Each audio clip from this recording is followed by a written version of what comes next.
We can beat it. With the new Final Destination out, the whole franchise has painted a picture about what death really is. Its true nature isn't just a cosmic entity, a universal constant in existence, but it's something much darker, a mantle, a spiritual targeting system. One beholden to rules, a ledger, and outcomes. There are ways to cheat death, as seen in the movies many times. How do you beat it? How do you defeat it completely and definitively? I'm gonna tell you how. Let's take a look here, okay? Because Final Destination, some of these movies are the most schizophrenic movies I've ever seen. That last one that just came out, I laughed my ass off. But Tony Todd is a GOAT. He's a GOAT. So we have to pay respects to this, all right? Now let's talk about the ways people have cheated death in the movies, all right? People have escaped death's wrath in many ways. For example, disrupting the pattern with a life for the life, causing a sacrificial loophole. In Final Destination 5, Nathan kills a coworker and death seemingly skips him. This suggests that killing someone outside the list might transfer death's attention, like you're offering a soul in place of yours. So death needs a quota. Throwing off the balance, you are no longer a victim, or at least you're no longer next. Very similar to the smile demon, this is kind of like morally horrifying what you have to do to escape this thing. And it's not guaranteed to work long term either. Another way is to trick the order. You can die temporarily.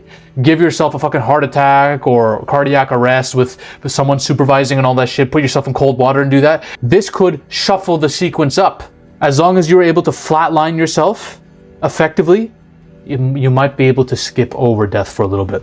Another one is you have to isolate yourself from fucking absolutely anything, all right? Put yourself in an underground bunker, free of electricity, no driving, no transportation, no wires, no bullshit hanging over the place, sealed, bland foods, okay? We're not using forks or anything here.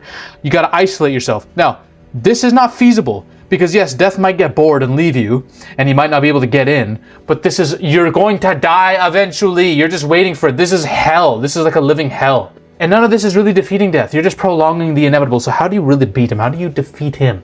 I'm sure you guys are familiar with the quote, if you can't beat him, join him. Well, what I'm going to tell you is that on steroids. Hear me out. Don't leave ever. Death is not random. It's inherited. The Final Destination Bloodlines movie that just came out exposed this.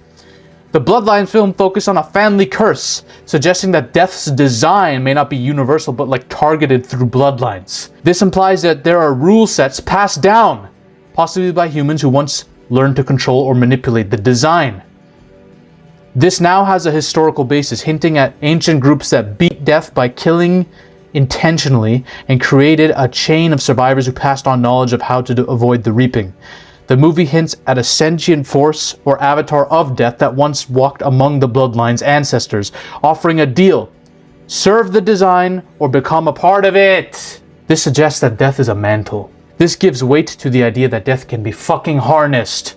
Here's how we do it. If you were to ask me, Zappy, okay, all right, what is this? How do we do this? Still ends badly for everyone. Everyone died in the movie. So how would you do this? Here's how we're gonna do this, okay? First, we're gonna nullify the chain. I'm gonna make myself free of death for a little bit. So here's how we do it. You could kill somebody, right? But an even more symbolic, grander way is new life cancels out old death, okay? In Final Destination 2, Isabella's baby is born, and that new life breaks death's chain.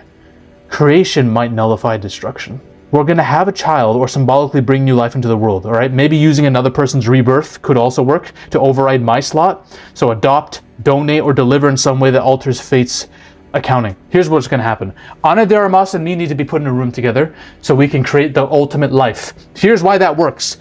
Death cannot see this coming. He'll never ever look at me and Ana and imagine a reality where she would ever procreate with me. So here's what's going to happen. This is my sales pitch to Ana. Listen.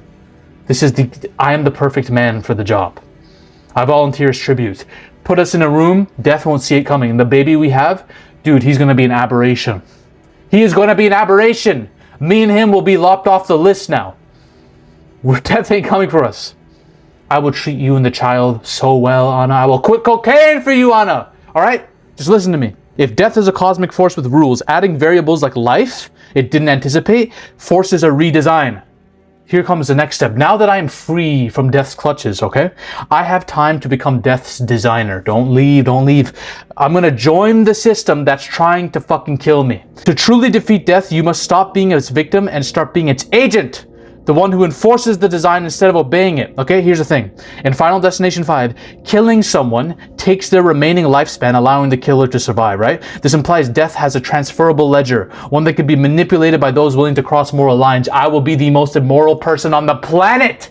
I will kill so many people in fiction. I will kill so many people to stop and manipulate this force. Here's why it works. I'm no longer on the list. I'm writing the list. In cosmic terms, I have shifted the roles from hunted to hunter, from passenger to conductor. Since me and the child are a cosmic aberration, I'm literally becoming the next Dexter Morgan. I'm gonna have a ritual, a routine, a schedule. Hell, I might teach my child to get on board and to show him the ropes and shit like Dexter's father did. We'll have a code. But this way, the kills become predictable to us. We know who's getting offed. And we're picking the worst people. I swear, bring me all the Epstein level criminals, they're getting destroyed. Now, you could say, I don't think that's how it works. I don't think you can literally decide who goes. I think you have to, no. I am the agent. I decide now. I will start to understand the rules so deeply that I become part of the mechanism. I'm going to study the order, predict the sequences of the kills, begin controlling outcomes for others. By causing deaths in others, I take on death's role and stop being a target. Another thing, oh, well, Zafi, you're gonna die at some point. You're gonna age and die, and then you gotta pass this on. No. To stop aging, those with long lives. I don't murder out of panic, I curate longevity. So over time, this stacks up. Once I kill enough people, I gain decades in fragments, stolen second by second. I gain their lifespans, bro. I become an immortal. Every solar or lunar eclipse, this is the ritual part, I'm going to reaffirm my place in the system. So that, because if I don't do this, me being the center point of death will become unstable.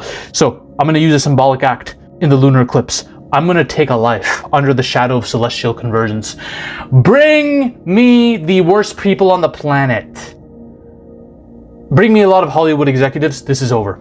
If I don't do this, the design could reclaim me or just transfer it over, right? I have to continuously do this. I'm putting myself in the crosshairs of moral patheticness.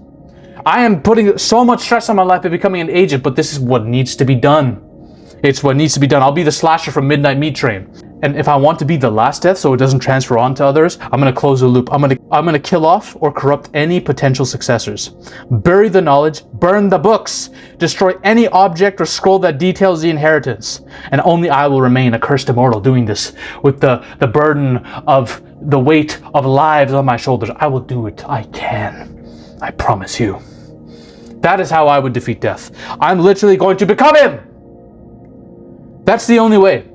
That's the only way. Bloodlines exposed it. When you can manipulate the mantle of death through ritual, through bloodline descendancies, through time and all that shit. Yeah. I am taking that mantle straight up. I am going to kill so many people. And the point of that is, once I get used to the rules, once I start being a conductor of fate, death will just transfer the ability over to me at some point. That's what's going to happen. I will take the mantle. It starts with me and Ana de Armas having a child. It has to be done. So you need to tell her right now, Ana de Armas, slide into my fucking DMs, please. We're doing it for the world. We're doing it to save lives. All right? Those are my thoughts on that. If you are new to my channel and you don't know who the hell I am, I do this shit all the time where I take on the most OP enemies. I did a video on how to beat the smile demon, a very similar entity to death if you really think about it. I think I figured out a way to beat him, y'all. So watch that video over here. Ladies and gentlemen, we are on a mission to take over Hollywood. But the army must keep growing. If you want to suggest video topics to me, or talk about your favorite movies or favorite film theories in a community with like-minded individuals, join the Zafi Discord now. Link is in the description and the comment section as well. Join us. This movement is just beginning. We're taking over Hollywood, one coke line at a time.